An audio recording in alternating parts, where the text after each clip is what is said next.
Subscribe कीजिए शब्द सम्राट news channel को और बेल आइकन को भी दबाइए लेटेस्ट न्यूज सबसे पहले देखने के लिए।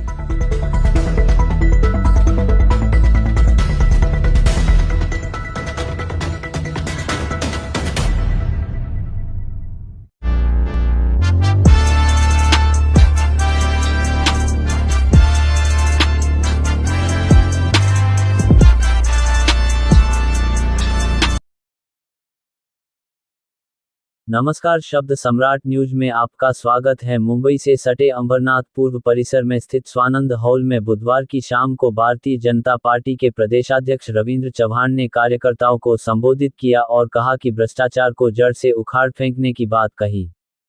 बता दें कि 2 दिसंबर को होने वाले नगरपालिका चुनाव अब स्थगित कर दिया और ये चुनाव 18 दिन बाद यानी कि 20 दिसंबर को होना है और भाजपा कार्यकर्ता में जान फूंकने के लिए प्रदेश अध्यक्ष रविंद्र चव्हाण ने कार्यकर्ताओं को संबोधित किया और कहा कि हम अंबरनाथ से भ्रष्टाचार को जड़ से उखाड़ फेंकना है और प्रधानमंत्री नरेंद्र मोदी की हाथ मजबूत करना है और भाजपा प्रत्याशियों के लिए वोट मांगे। इस अवसर पर विधायक कुमार एलानी, पूर्व विधायक नरेंद्र पवार, प्रदेश सचिव गुलाब करंजुले पाटिल, अंबरनाथ पूर्व के अध्यक्ष अभिजीत पाटिल, खुद नगराध्यक्ष चुनाव की प्रत्याशी तेजश्री करंजुले पाटिल के अलावा सैकड़ों कार्यकर्ता मौजूद थे।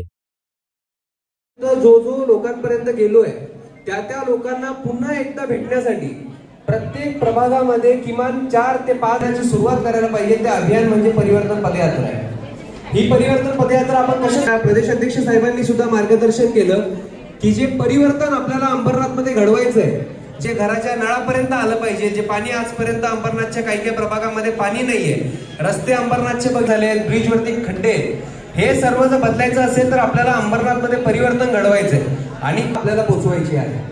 आपण याची सुरुवात कशी करणार आहोत तर याच्यासाठी प्रत्येक उमेदवाराला आमच्या टीमकडनं, त्याच्यासाठी प्रत्येक प्रभागाकडनं आम्हाला 5 सक्रिय कार्यकर्त्यांची यादी, आपल्यात उमेदवार कोण कोण आहेत हात वर करा त्यांनी। आता तुमचा आज कार्यकर्त्यांची यादी बनवायची आहे। 5 कार्यकर्त्यांची यादी आपल्या भाजप कार्यालयामध्ये पाठवायची आहे। या 5 त्याच्या आधी त्यांची बैठक घेतली जाईल आणि त्याच्यानंतर आपण या परिवर्तन पदयात्रेला सुरुवात करणार। त्यांनी सांगितली एकदम सोपं आहे। आपल्याकडे 29 प्रभाग आहेत, बरोबर? प्रत्येकाला 5000 घरांपर्यंत जर आपण निवडणुकीच्या संदर्भातला पिक्चर आहे। तुम्ही कोण जास्त पिक्चर बघत असाल ना त्याला लक्षात येईल काय आहे तो पिक्चर माहितीये का?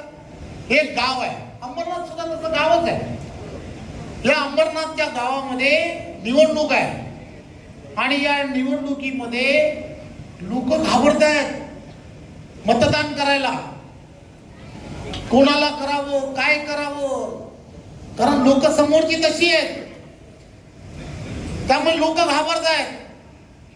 तर त्यावेळेला असं होतं की एक म्हातारा माणूस, ती रेष अशी दाखवली आहे, पूर्ण सफेद अशी रेष, आणि त्या सफेद रेष आहे, त्या सफेद रेषेवरती काठी टेकत टेकत टेकत